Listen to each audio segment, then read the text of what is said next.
Est-ce que ça filme? Ouais, c'est bon.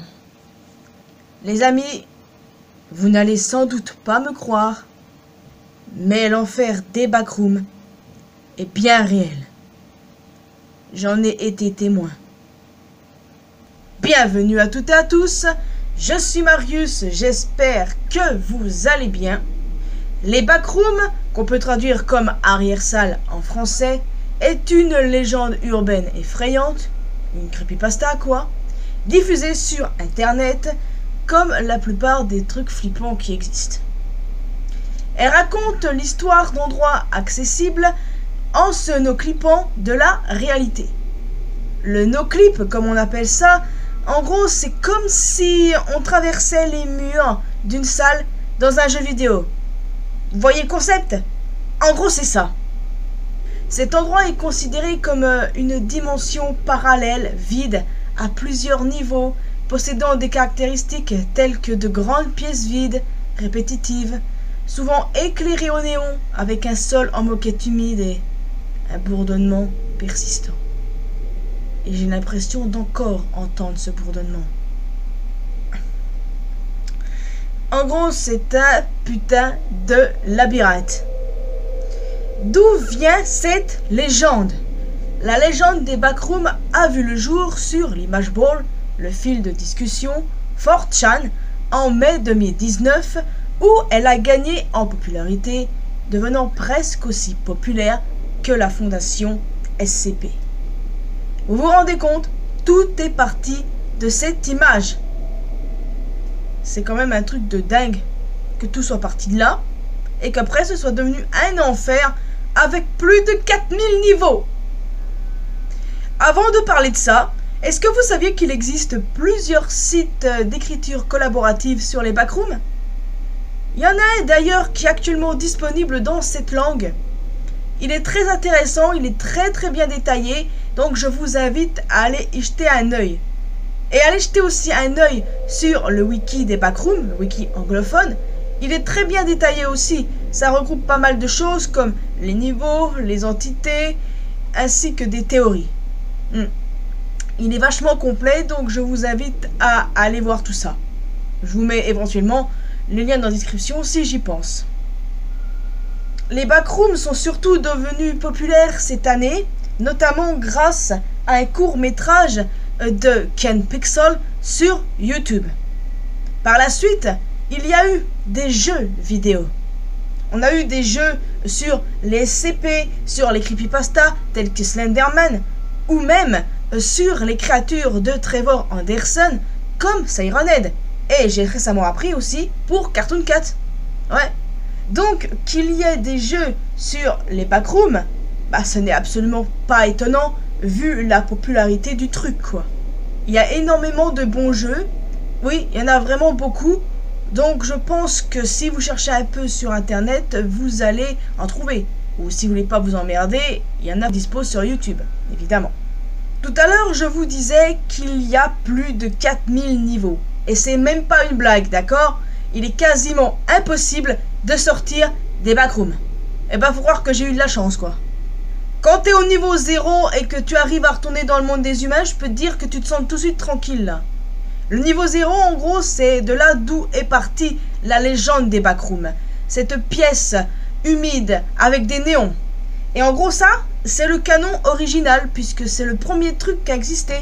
Après, il y a un autre canon qui regroupe le niveau 0, le niveau 1 et le niveau 2. Après, on a un canon qui regroupe le niveau 0 jusqu'au niveau 8. Et il y a le canon illimité qui compte tous les niveaux, donc les 4000 niveaux et plus. Ouais, et ben là, tu peux être sûr, mon gars, qu'une fois que tu as passé 9 niveaux, et ben t'es niqué, tu peux plus en sortir. Et vu tout ce qu'il y a sur internet, bah il y a des gens qui ont à la fois réussi à en sortir et d'autres qui n'ont pas survécu. En même temps, assez logique puisqu'il y a énormément d'entités là-bas. Ouais, quand je dis énormément, c'est même pas une blague puisqu'il y en aurait plus de 1000. Oui, plus de 1000. Est-ce que vous vous rendez compte du truc? Des créatures plus effrayantes les unes que les autres? Est-ce que vous vous rendez compte que ces trucs c'est comme les SCP quoi? Classe 1, ça va, c'est pas trop dangereux. Classe 2, ça commence à partir en couille. En 3, ça part totalement en couille, etc. etc. C'est exactement comme les CP. Les CP, t'en as des dangereux et d'autres qui sont plutôt calmes, tu vois. Et bah là, c'est exactement pareil. Mais je crois qu'ils sont tous hostiles, mais à un différent level. Par exemple, il y a l'entité 1, l'entité la plus populaire.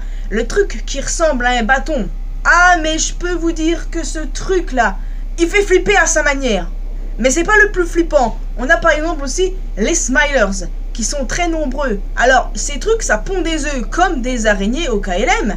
Et si tu fonces dedans, t'es mort. T'es complètement mort, quoi. Et après, t'as l'espèce de chien tout dégueulasse. Un chien qui ressemble à un humain.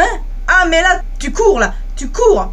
Ceux qui ont eu affaire à lui, et qui sont vivants aujourd'hui, ben, GG, parce que là, moi, l'homme bâton, je l'ai entreperçu, mais c'est tout. Ah non, hein, vous pouvez être sûr que moi, j'ai eu de la chance. Il y a aussi les voleurs de peau. Ah, mais les voleurs de peau, quand je l'ai vu sur internet de quoi ils étaient capables, je me suis dit, oh boy, j'aimerais pas les voir en face à face. Et là encore, j'ai eu de la chance.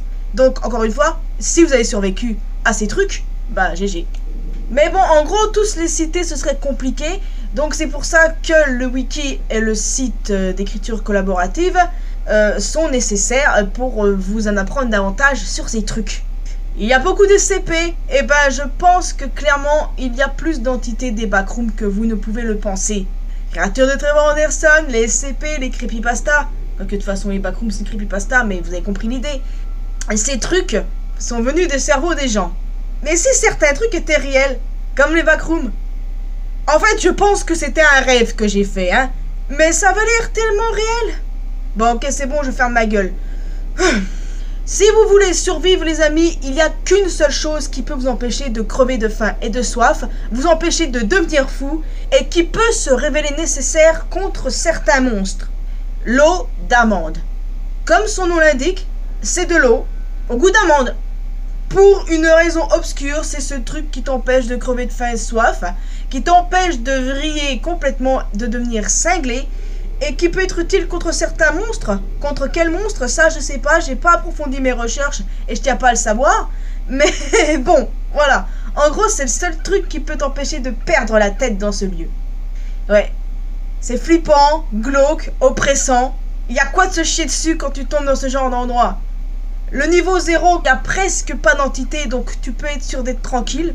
Mais quand tu passes au niveau 1, tu vas au niveau 2, tu vas au 3, etc., etc., ça va empirer. Et t'es pas au bout de tes peines si t'as des trucs au cul, quoi. Littéralement. Non, mais en vrai, si je tombais réellement dans les backrooms, eh ben, je crois que je me chierais dessus et que littéralement, je ne bougerais pas du niveau 0. Non. Non, c'est peut-être pas l'endroit le plus tranquille. Il y a le truc en bâton qui rôde, non? Oui, depuis tout à l'heure, je dis que j'ai été témoin de ce qui s'est passé dans les backrooms. Mais est-ce que vous croyez vraiment que j'y étais? Bien sûr que non, enfin, voyons donc. Mais le truc des backrooms est parti de quelque part, d'une image, comme je vous ai dit tout à l'heure, les amis. Où a été prise cette image? Je me demande, hein. Alors, peut-être que les backrooms existent. C'est pas très rassurant, n'est-ce pas? Tout à l'heure, je parlais de théories. Oui, il existe des théories autour des backrooms. Il y a la théorie du rêve, la théorie de la collision, la théorie du caméraman, la théorie de la réalité brisée. En gros, il y a beaucoup de théories. Je vous invite aussi à aller sur le wiki. Il y a les théories qui sont regroupées. Je ne sais pas si ça l'est en français, mais toujours est-il qu'il y en a vraiment beaucoup. Et donc, du coup, peut-être que je traiterai de ça sur ma chaîne un jour avec une théorie plus pertinente. Je vais essayer de trouver une théorie moi-même. Mais ça va être compliqué parce que ça va être difficile de faire mieux que certaines. Parce que j'en ai lu quelques-unes. Pour tout vous expliquer, ça va être complexe. Mais c'est pour ça que j'en ferai des vidéos dans le futur. Donc les amis, je vais vous donner un conseil. Si un jour, ce que je ne souhaite pas, vous tombez dans les backrooms, faites tout pour survivre. Mais croyez-moi, je pense pas que vous y survivrez longtemps. Donc voilà, je vois pas ce que je pourrais dire de plus. C'est vrai qu'en ce moment, je suis un petit peu, entre guillemets, obsédé des backrooms, notamment via les jeux, hein. Donc, c'est normal que j'ai eu envie d'en parler et de me poser des questions, mais voyons donc, est-ce que ça existe vraiment? Et bah franchement j'espère, si c'est le cas, de ne jamais tomber dedans parce que je n'ai pas envie de crever avant de connaître la fin de One Piece moi. Donc voilà les amis, restez sur vos gardes et voilà, c'est tout ce que je peux vous dire. Bon, toujours est-il que je vous laisse définitivement ici les amis. J'espère que vous avez apprécié cette vidéo. N'hésitez pas à laisser un pouce bleu, un commentaire concernant les backrooms. Qu'est-ce que vous en pensez? N'hésitez pas à me faire part aussi de vos théories. Je ferai sans aucun doute les amis des théories sur les backrooms. Vous n'avez pas fini d'entendre parler des backrooms avec moi. Je ferai des vidéos sur d'autres creepypastas, sur d'autres créatures de Trevor Anderson et aussi sur la fondation SCP. Parce que depuis le temps que je dois le faire, il est quand même temps que je me bouge. Parce que c'est aussi un truc qui me passionne les SCP. Ouais, j'aime les trucs glauques, c'est un truc de ouf et pourtant c'est pas dans ce genre d'endroit que j'aimerais me retrouver. Donc voilà les amis, vous pouvez laisser un pouce bleu, un commentaire. On me retrouver sur mes réseaux sociaux, Facebook, Twitter et Instagram. N'hésitez pas à rejoindre la communauté mariusienne sur Discord, bien évidemment. Et le plus important, abonnez-vous à cette chaîne ainsi qu'à ma chaîne secondaire pour qu'on puisse se retrouver dans une prochaine vidéo. Et en exclusif, les images de la survie de Marius. À la prochaine!